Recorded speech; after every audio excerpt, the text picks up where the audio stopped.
نکاح کے اندر جو خطبہ پڑھا جاتا ہے اس خطبے کے اندر ہم یہ سمجھتے ہیں کہ خطبہ جو نکاح کا پڑھا جاتا ہے بس ایک رسمی چیز ہے، کوئی منتر ہے جو پڑھ دیا جاتا ہے اور اس کے بغیر نکاح نہیں ہوتا. لیکن خطبہ پڑھنا ایسے موقع پر حضور پاک صلی اللہ علیہ وسلم کی سنت ہے اور آپ سے ثابت ہے، اور آپ انہی 3 آیتوں کی تلاوت فرمایا کرتے تھے جو عام طور سے نکاح کے خطبے میں آپ سنتے ہوں گے. اسلام کا کوئی بھی حکم، اسلام کا کوئی بھی قانون اور اسلام کا کوئی بھی طریقہ حکمت سے خالی نہیں ہے.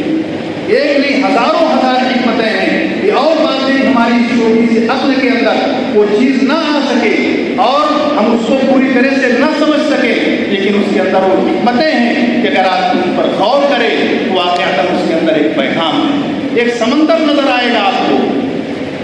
وہ آیتیں جو پڑھی جاتی میں آج مختصر طور پر انہی آیتوں کی تشریح کرنا چاہتا ہوں کہ آپ یہ سمجھیں کہ نکاح ہوتے پر اللہ کے رسول صلی اللہ علیہ وسلم نے ان آیتوں کا انتخاب کیوں فرمایا ہے.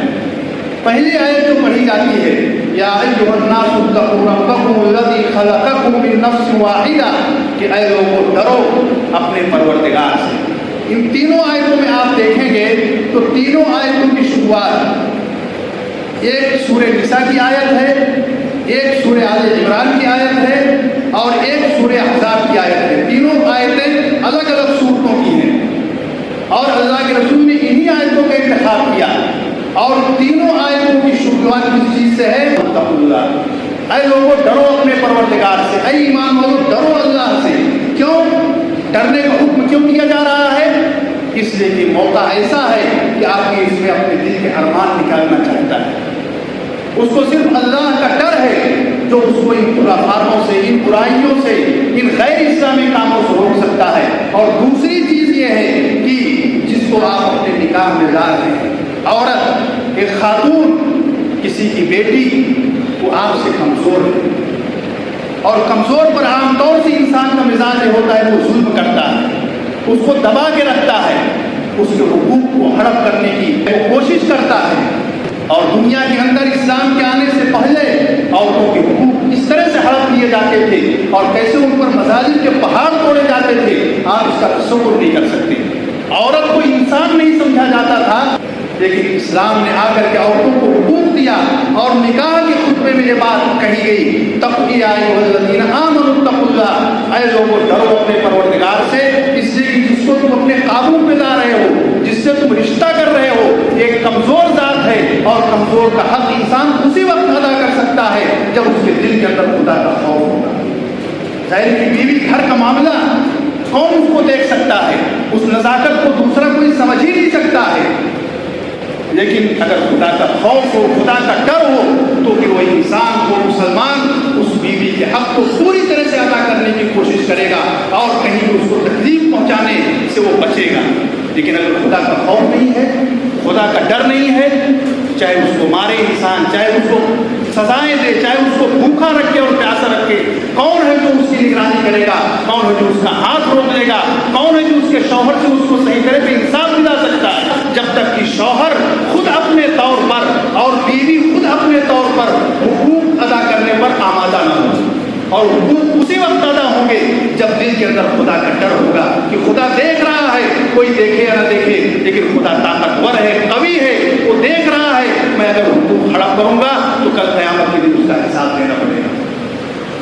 تو اللہ رب العزت نے فرمایا نکاح کے اندر پہلی آیت جو پڑھی جاتی ہے یا ایھا الناس اتقوا ربکم، اے لوگوں ڈرو اپنے پروردگار سے جس نے تم کو ایک اکیلی جان سے پیدا کیا. ایک اکیلی جان حضرت آدم علیہ السلام اور جو ان سے ان کے جوڑے حضرت حوا کو پیدا کیا. وخلق منها زوجها، اپنی اصلیت کو یاد کرو.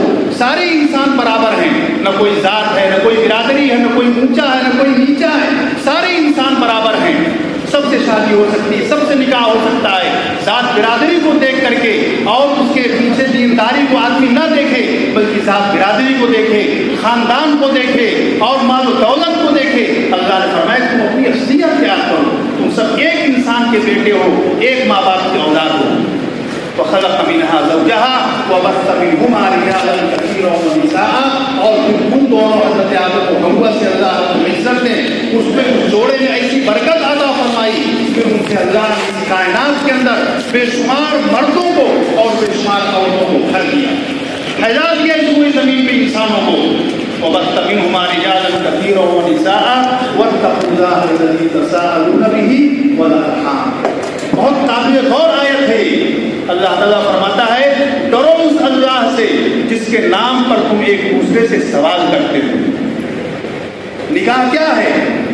انسان اپنی بیٹی کا پیغام کسی کو دیتا ہے، یا باپ اپنے بیٹے کا پیغام، نکاح کا پیغام کسی لڑکی کے باپ کے پاس بھیجتا ہے کہ میرے لڑکے کو، میرے بیٹے کو ایک رشتے کی ضرورت ہے، ایک رفیق زندگی کی ضرورت ہے، ایک شریک حیات کی ضرورت ہے.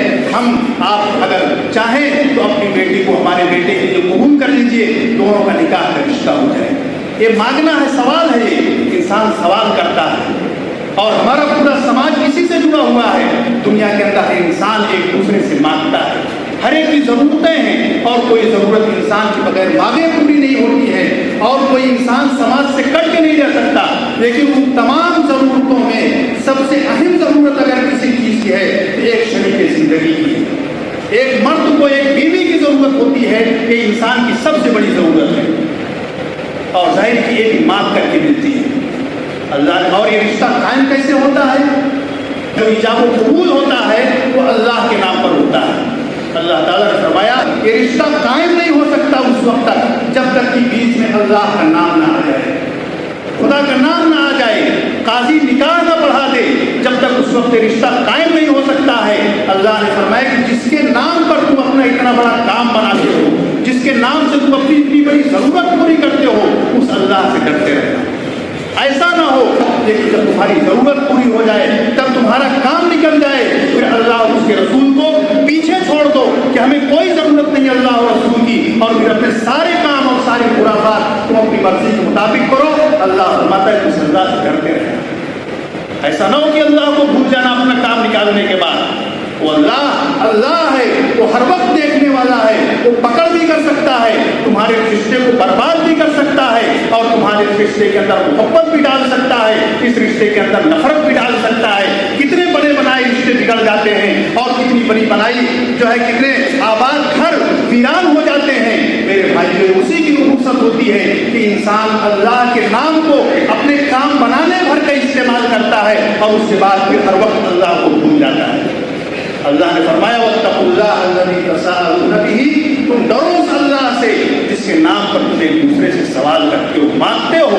وَالْأَرْحَامَ، اور دیکھنا رشتہ داریوں کو بھی خیال کرنا کہ ایسا نہ ہو کہ دولہے کو اور شوہر کو وصیت کی جا رہی ہے کہ رشتہ داریوں پر خیال کرنا.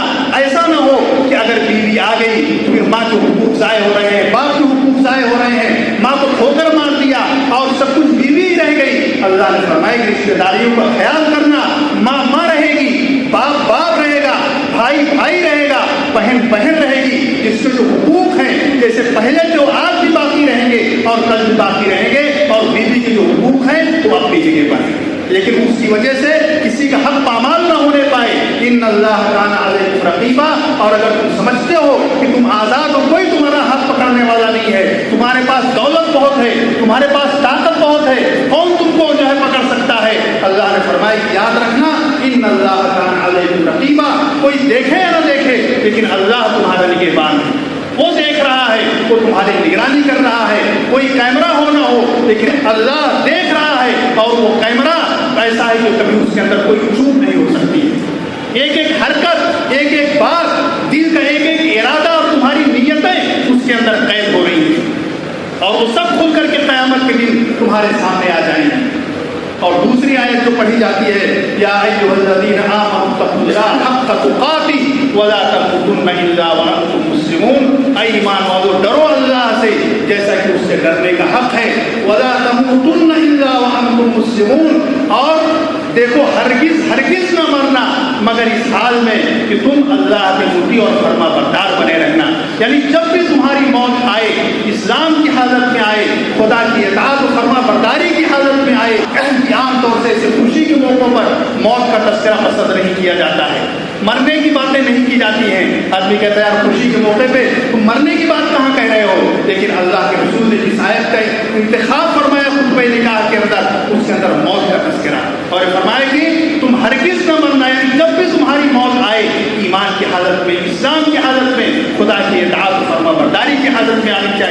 اور اس کے بعد تیسری آیت ہے یا ایھا الذین آمنوا اتقوا اللہ وقولوا قولا سدیدا، اے لوگوں ڈرو اللہ سے اور ٹھوس اور پکی بات کہو، قولا سدیدا ایک دم ٹھوس بات کہو، سچی بات کہو، اور جو یہ نکاح قبول کر رہے ہو یہ بھی ایک پیکٹ ہے، ایک عہد ہے، کہ کوئی کھلونا نہیں ہے کہ آج تم نے قبول کیا اور کل تم نے چھوڑ دیا، سوچ سمجھ کر کے رشتہ کرو، سوچ سمجھ کر کے قبول کرو کہ کتنی بڑی ذمہ داری قبول کر رہے ہو، کتنی بڑی امانت تمہیں دی جا رہی ہے اور تمہارے حوالے کی جا رہی ہے، اور اگر نیت تمہاری صحیح ہوگی، ارادے صحیح ہوں گے، یصلح لکم اعمالکم، خدا تمہاری زندگی کے سارے معاملات درست کر دے گا، یصلح لکم اعمالکم ویغفر لکم ذنوبکم، اور اگر کبھی کوئی بھول چوک ہو جائے گی، کوتاہی ہو جائے گی تو اللہ غفور رحیم ہے، وہ تمہاری خطاؤں کو معاف کر دے گا۔ ومن یطع اللہ ورسولہ فقد فاز فوزا عظیما، جو اللہ اور اس کے رسول کی بات مان کر کے زندگی گزارے گا